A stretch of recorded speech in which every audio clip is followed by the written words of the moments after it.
Hello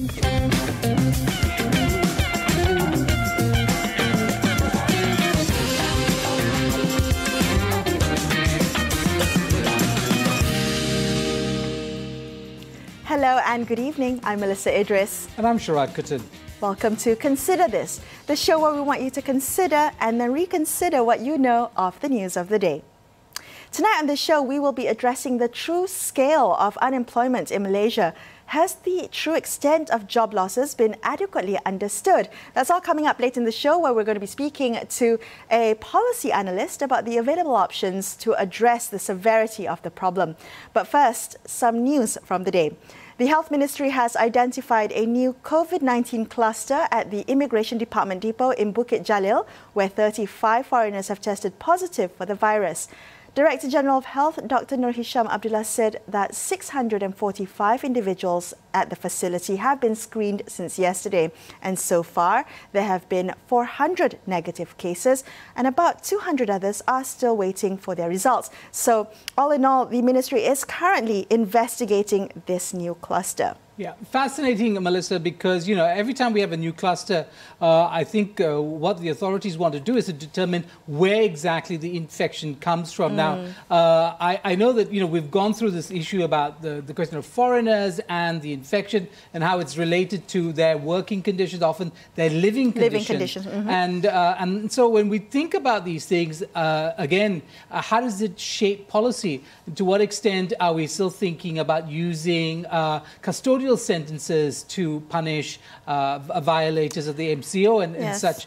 All that really has to do with the clear thinking that comes from understanding how the virus spreads and not sort of being fixated with things like the identity. I mean, you must have heard, Melissa, all kinds of remarks made about foreigners at this time. And more so lately, you know, I mean, I've seen this real rise of xenophobia, kind of us against them mentality. And, you know, in this piece of news where several documented migrant workers were facing deportation for defying the MCO were finally being released after being detained for 51 days. These were documented migrant workers. They were detained to be deported, and I'm not quite sure whether we are now looking at foreign workers, regardless of whether they have papers or whether they are legal. I mean, they are documented or not documented. So, and Melissa, actually, in that case, was very interesting because it began with them first serving their term as violators of the MCO, and then instead of being released, they were then sent to an immigration depot, presumably to be deported. Thankfully, they had representation. They were brought out. The question was, of course, remains whether there was a legal basis to hold them at an immigration depot, waiting deportation, so if they hadn't, in fact, violated any immigration laws. So apparently they had already tested negative for COVID, but held in the same, held at the same area with workers who were not tested, so therefore increasing their risk of being infected. And I wonder, Sharad, whether, you know, we truly understand we see foreign workers as having rights of their own, documented or undocumented, right? Yeah, and, you know, again, it comes back to understanding quite the science behind this disease and the way in which it operates. And, you know, and so if you already have individuals who are negative, why put them in a situation where they might be infected by people whose status is undetermined at that point in time? So, you know, you're thinking that is it local authorities that haven't got a clear idea about what's happening who are making this decision? We know, of course, yet other cases of raids on undocumented workers or, you know, attempts to arrest them, you know, again, against some basic principles of public health campaigns, which seek to get the cooperation of marginalized groups. So we see all the time a lack of understanding about these principles. Agreed, yeah. After this, we're going to be taking a look at the true extent of job losses from the pandemic. So stay tuned to consider this.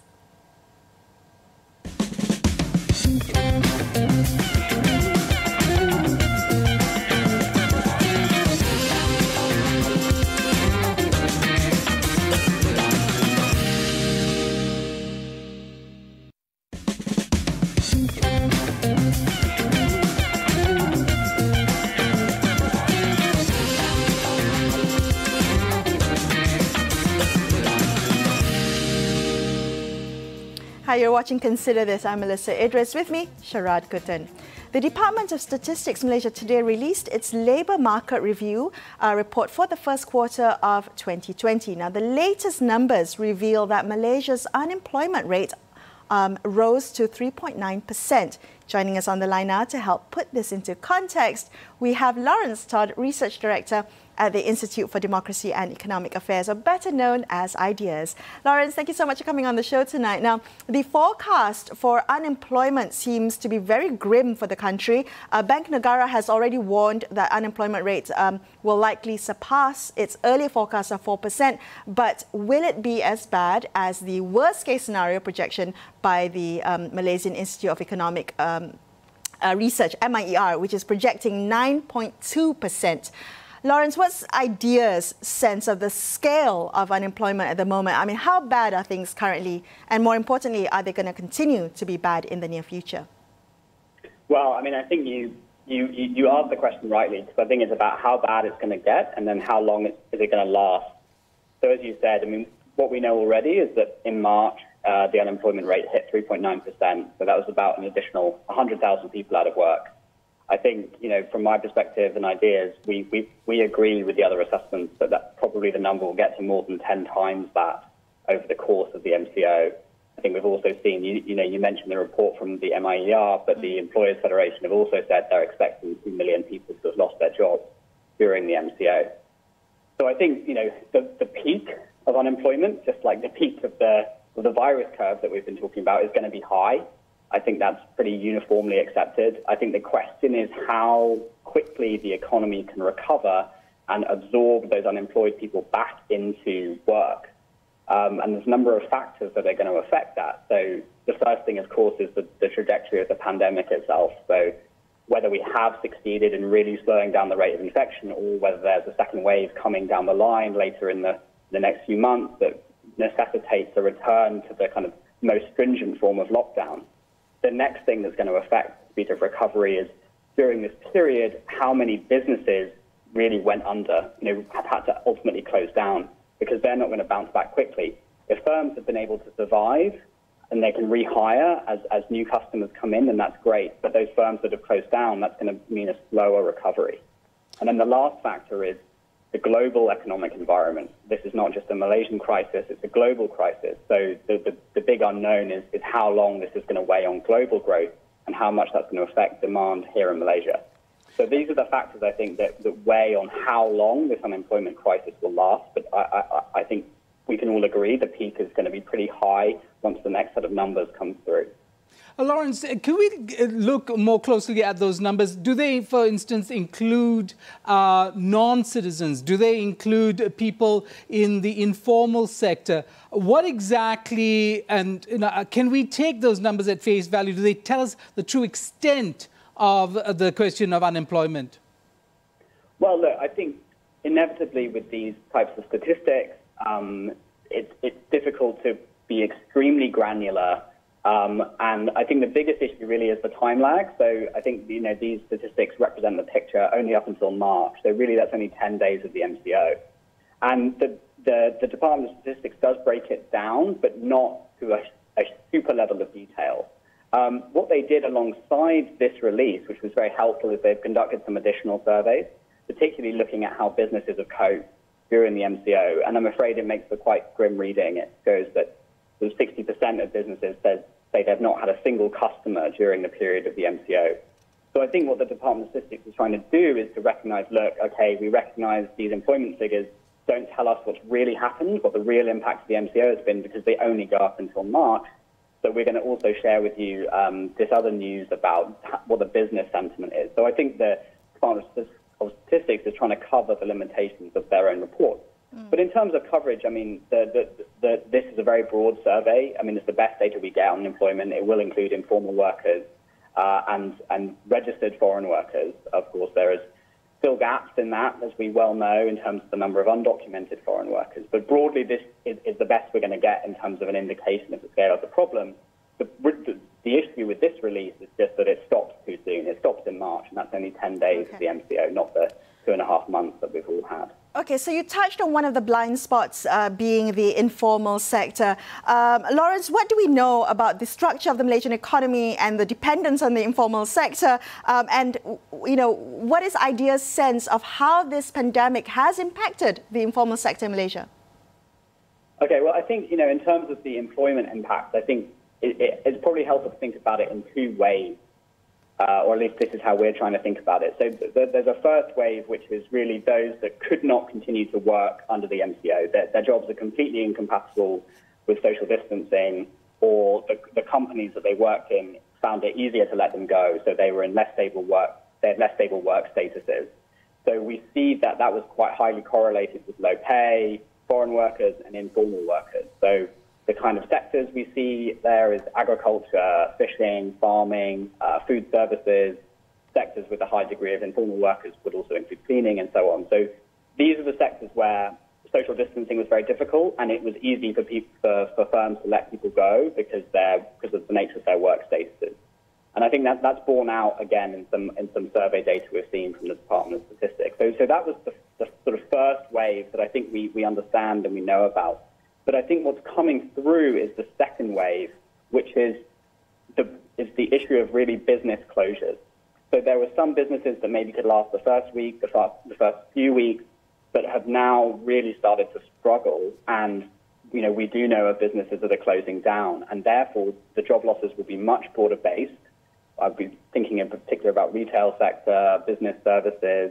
We've seen some survey data coming out of the SME Association that agrees with this. And I think, you know, when you consider that if 50–60% of businesses are saying they had no customers during the MCO, and we know a lot of those businesses only have enough cash to last a couple of weeks, we're going to see business closures. And I think that's what this kind of big wave of unemployment is going to be as a result from. And that's what I think people are starting to signal now. And that's where I think we need to be more worried, because it's harder to bring those businesses back. Right. So that's really going to be the test. Right. Laurence, what about sectors? Are there any sectors that have been resilient? Have any sectors or, you know, enterprises, you know, been able to pivot and take advantage of this particular situation? Yes, certainly. I mean, I'm sure there will be bright spots. And it's important to, of course, make the point that the government's own stimulus has gone a long way to keeping a lot of those businesses sort of above the breadline. But yes, there are absolutely some companies that have been able to adapt. I think the challenge, the sort of cruel irony or the inequality of it is that they tend to be more higher paid, knowledge-based sectors where working from home, working remotely is more feasible, and where there's better familiarity and better access to technology. So those firms, I think we expect to see sort of more resilience. But even in those parts of the economy, if they rely on a customer base that is in those downstream parts, those downstream sectors, say the retail sector, for example. So you might have consultancies that support, you know, farming businesses or retail businesses. You know, they're really going to suffer as well. So I don't think anyone is completely sort of insulated from it. But of course, there are some parts of the economy that are more able to adapt than others. And I think they're particularly in those knowledge-intensive sectors. You touched on inequality of unemployment, the inequality of the resilience and the vulnerability of some jobs. And that brings me to youth unemployment. I feel like there's a double whammy here. Often they're the first to lose their jobs, and it's currently a very tough job market. Can you weigh in on youth unemployment? Yeah, I mean, this crisis comes, you know, on the back of what has been a kind of persistent structural issue in the Malaysian labour market, that we have continually failed to find enough jobs for our young graduates. I mean, this new wave of unemployment is a new phenomenon, and it won't be concentrated among young people. It will be spread across the economy, as I've explained. But for sure, it will make the overall conditions for young people even harder, because there'll be fewer jobs available and there'll be more competition for those jobs that are available. So again, I think for young people, it really depends on the length and severity of the downturn and how well businesses are able to bounce back now that the restrictions are easing off and create jobs for them to go into. So that's a real big unknown that we all sort of, just hoping and praying is the case. I think, the pre-existing issues with youth unemployment was, first of all, simply to the lack of jobs at the right skill level, but then also a persistent skill mismatches that employers continue to report with the graduates that were coming through. I see. Okay. And the problem is, these aren't easy or quick problems to solve, but this crisis is going to put all the more pressure on finding a solution to those structural issues in the Malaysian economy that just make us less resilient as an economy. And that's precisely what we want to discuss. There's so much more to discuss about unemployment, including the structural issues that you mentioned and the necessary government response. We're going to continue this conversation with Laurence in just a few minutes. Don't go anywhere. Stay tuned.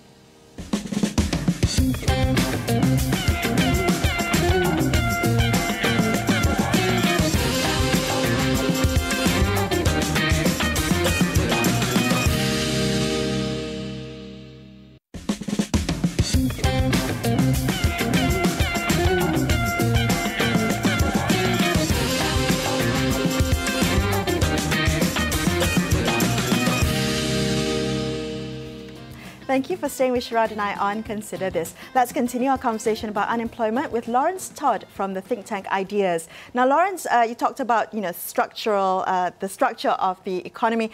The scale of the economic upheaval created by this pandemic has been significant for almost every country. So much so that the European Commission President has called for a 21st century Marshall Plan for Europe's economic recovery. Now, by invoking the Marshall Plan, European leaders are signalling how devastating they think this crisis has been and how far-reaching their recovery plan will have to be. So, should Malaysia also be thinking big in terms of policy measures to address the economic recovery from this crisis? What do you think? Yeah, I think this crisis calls for a grand strategy. I think there's never been a more urgent time to think creatively and to really ensure that our policy making is as sharp as possible. I mean, I think we're going to proceed in a few phases. So we've been in really the relief phase, which is really focused on social protection, emergency life support for people and businesses, and hopefully, I think we're coming to the end of that phase as if we're able to ease off these restrictions and keep our foot on the virus itself. But we need to be ready that, of course, the health situation could worsen. So we need to learn the lessons also from the last couple of months and make sure that we've strengthened those social protection institutions in case that there's a second wave and we have to shut down the economy again. But fingers crossed, we're through that relief phase and we're entering into sort of short-term recovery phase. So I think, as we've been talking about, the urgent priority here is to get people back to work, and that really means making sure businesses can get back on their feet. So I think we probably do need to look at some sort of targeted relaxations to help businesses do that. I'm personally not in favour of some of the suggestions that we should cut, for example, EPF contributions, because I think the long-term situation with savings among Malaysia's workers is quite serious, and I don't think I want to see further damage to that. But some other targeted tax and regulatory relief just to make sure we can rush businesses back to try to bring back as much of the economy online as quickly as possible and bring down that peak in unemployment that we expect. Laurence, can I ask you, I mean, it's a bit more of a philosophical question, but we look to markets to provide, jobs. Should we actually be thinking today about the role of the state in job creation? Is that something that should be put on the table? Look, I think there is a very clear role for the government to drive an economic strategy. I think it's about being very disciplined about the right roles for the government in that strategy. So I think in the longer term, as we look beyond the immediate recovery, I think a scheme to support businesses to adapt. So not to try to pick those businesses that are going to do the best or to try and drive the economy directly through owning businesses, but to support those businesses to adapt to this new normal phrase. So that means, for example, we've provided a lot of loans to a lot of different businesses. What if we now say, okay, if you invest in technology, we'll write off some portion of that loan? So I think the government has a big role to play in that respect, in supporting the adaptation of the economy.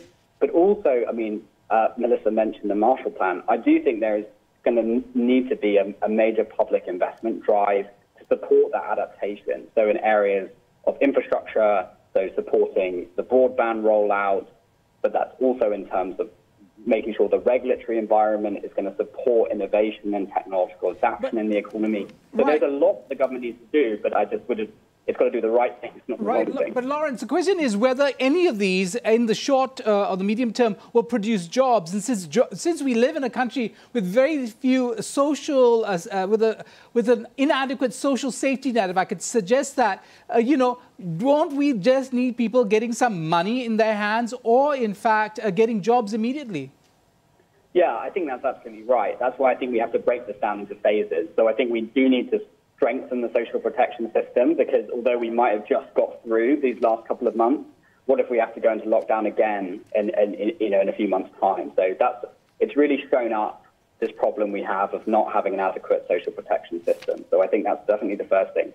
I think we then need, as you say, just to rush some jobs back into the economy in that short-term recovery. So I think we need to, lift some of the restrictions on starting a business, maybe have some tax holidays, in the right areas, just to rush some businesses back in and create those jobs in the short term as quickly as we can.